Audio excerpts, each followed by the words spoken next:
Penangkapan dilakukan di area Bandara Sultan Hasanuddin pada hari Minggu lalu saat pelaku diduga akan kabur keluar dari kota Makassar.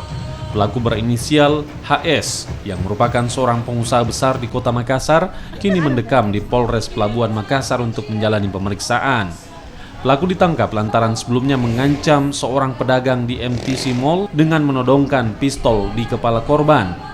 Menurut keterangan korban, pelaku melakukan hal tersebut lantaran memprotes adanya pameran di lokasi tempat mereka berjualan. Kini polisi masih menyelidiki kepemilikan senjata api pelaku. Memang kita amankan lelaki HB atas laporan masyarakat atas nama Hendrik terkait adanya laporan pengancaman di MTC. Menggunakan apa Pak? Ya, jenis senjata api jenis pistol. Ada di latar belakangnya konflik apa dah? Ya, Di latar belakangnya kami konflik apa? kami belum dalam. Kalau Hendrik ini sebagai pedagang